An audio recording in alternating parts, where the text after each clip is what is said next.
ओम नमो भगवते वासुदेवाय। जय श्री कृष्ण। आज इस वीडियो में पूर्णिमा व्रत की संपूर्ण कथा का श्रवण करेंगे। जैसा कि द्वापर युग में एक समय की बात है, यशोदा जी ने कृष्ण से कहा, हे कृष्ण, तुम सारे संसार के उत्पन्न करता हो, पोषण और उसके संहार करता भी हो। आज कोई ऐसा व्रत मुझे बताओ जिससे कि मृत्यु लोक में स्त्री को विधवा होने का भय न हो, साथ ही इस लोक से भी उसका तारण हो जाए और किसी भी तरह का भय उसके जीवन में ना रहे और उसकी मनोकामना तुरंत पूर्ण हो।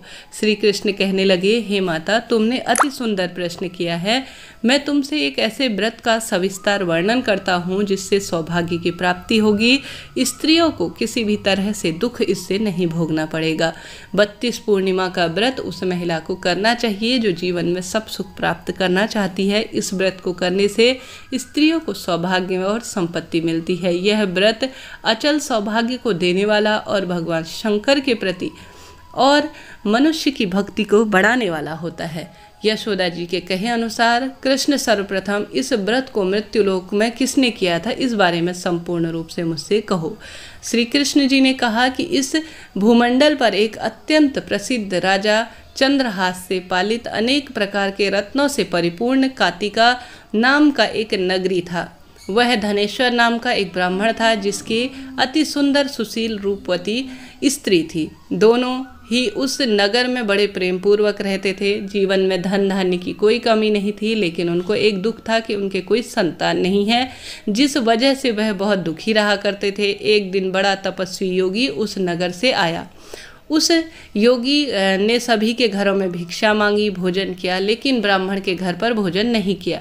एक दिन योगी गंगा किनारे भिक्षा मांगकर प्रेम पूर्वक खा रहा था कि धनेश्वर ने योगी को यह सब करते हुए देखा।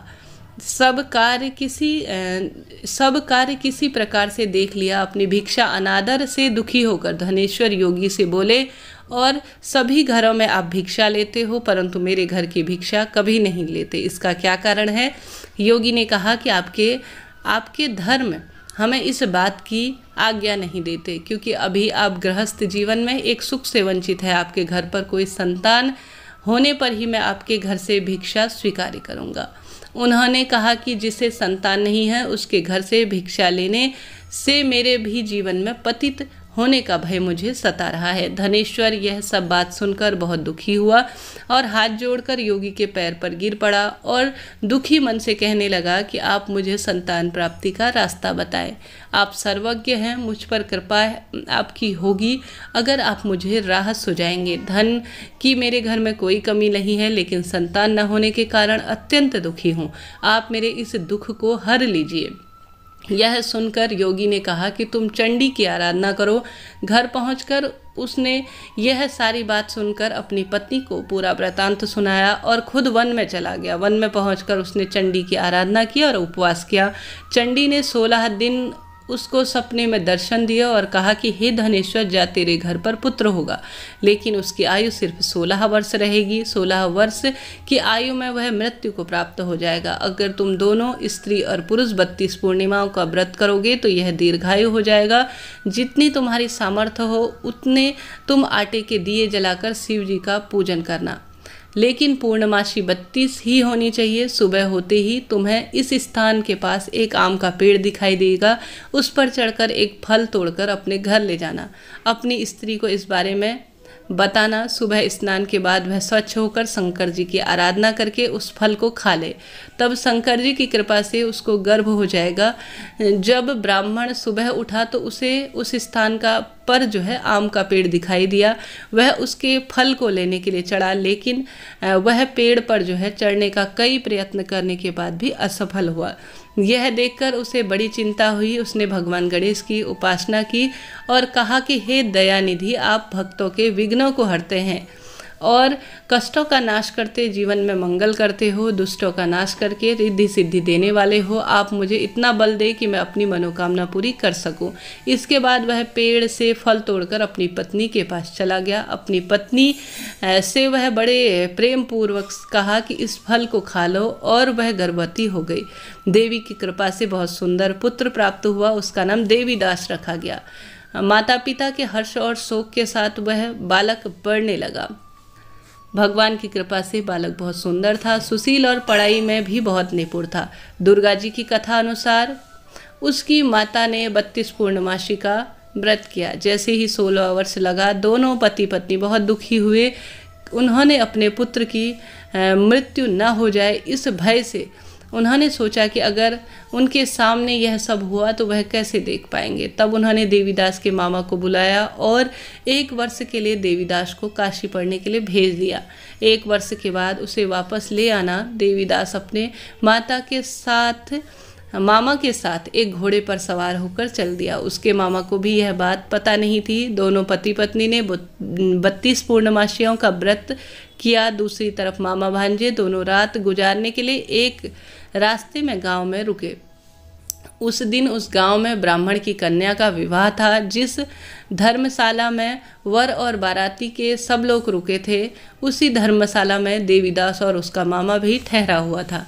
उधर कन्या को तेल इत्यादि चढ़ाने के बाद जब लग्न का समय आया तो वर की तबीयत खराब हो गई। वर के पिता ने अपने परिवार वालों को विचार विमर्श करके कहा कि देवीदास मेरे पुत्र जैसा है, मैं उसके साथ लगन करा दूं और बाद में बाकी सारे बचे हुए कार्य अपने बेटे के साथ करवा दूं।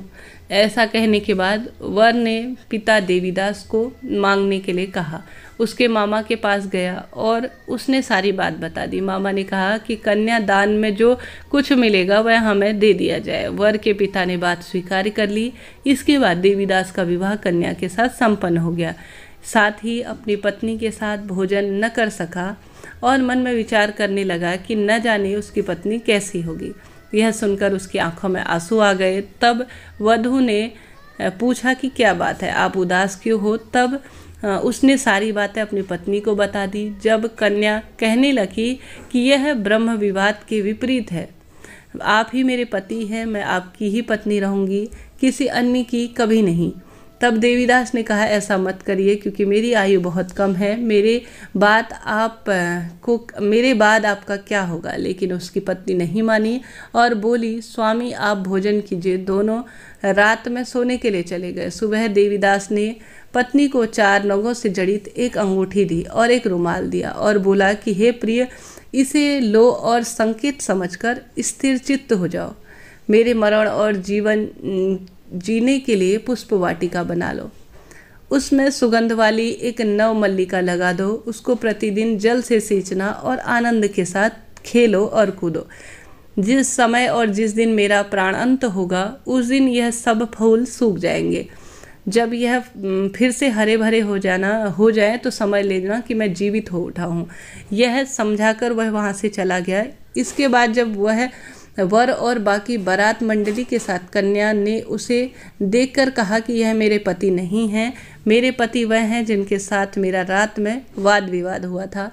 इसके बाद मेरा विवाह नहीं हुआ। अगर वह वही है तो यह बता दीजिए कि मैंने इसके क्या कर दिया। साथ ही कन्यादान के समय जो आभूषण मिले थे उन्हें भी दिखाए। कन्या की यह सब बातें सुनकर वह कहने लगे कि मैं सब जानता हूँ। इसके बाद सारी बारात भी अपमानित होकर लौट गई। भगवान कृष्ण बोले, हे माता, इस प्रकार देवीदास काशी चला गया। कुछ समय जब बीत गया तो एक सर्प उसको डसने के लिए आया, लेकिन वह उसको काट नहीं सका, क्योंकि उसकी माता ने पहले ही 32 पूर्णमासी के व्रत कर लिए थे। इसके बाद खुद काल वहाँ पहुँचा भगवान की कृपा से। तभी वहाँ माता पार्वती और भगवान गणेश जी भी आ गए। देवीदास को मूर्छित देख पार्वती माता ने कहा, भगवान शिव की प्रार्थना की कि भगवान, इस बालक की माता ने पहले ही 32 पूर्णमासी के व्रत कर लिए, आप इसको प्राण दे। भगवान शिव ने माता पार्वती के कहने अनुसार उसे प्राण भी दे दिए। उधर उसकी पत्नी उसके प्रतीक्षा के लिए विशेष पूजा अर्चना किया करती थी। उसकी पत्नी ने जाकर देखा कि पुष्प और पत्र दोनों ही नहीं हैं, तो उसे बहुत आश्चर्य हुआ।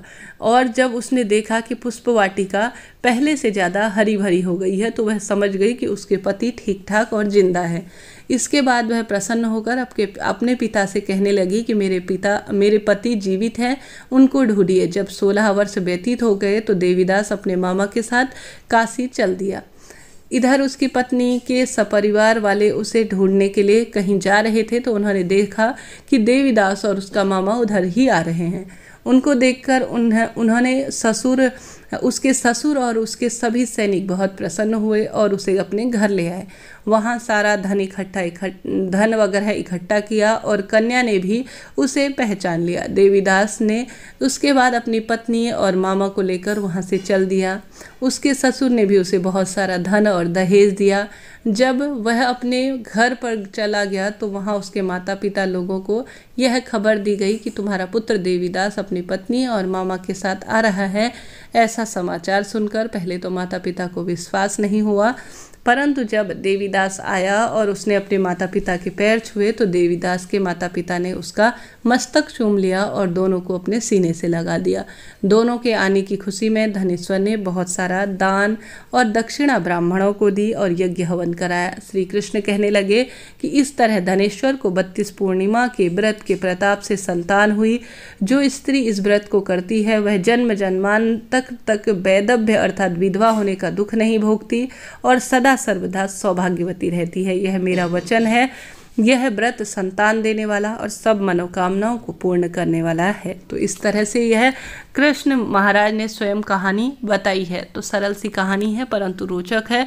इसे सुनने मात्र से और पूर्णमासी का विशेष अर्चना सेवा खास तौर पर इस अधिक मास में पड़ने वाली पूर्णिमा अपने आप में विशेष है। आप सभी भी जितना संभव हो प्रभु अर्चन में आप सभी आज अपना समय व्यतीत करें और दीपदान करें और साथ ही जितना संभव हो आज जो है आप सभी श्री हरि विष्णु के निवृत्त एक दीपक का दान करें और विशेष सेवा अर्चना करने का प्रयत्न करें। पूर्णमासी के दिन खीर जरूर से घर पर बनाकर माँ लक्ष्मी को भोग लगाकर किसी कुंवारी कन्या को दान स्वरूप जरूर से देनी चाहिए। यह भी वंश वृद्धि धन संपदा में वृद्धि करने वाला होता है। वीडियो उपयोगी रहा हो तो कृपया लाइक करें, शेयर करें, सब्सक्राइब करें। जय श्री राधे। हर हर महादेव।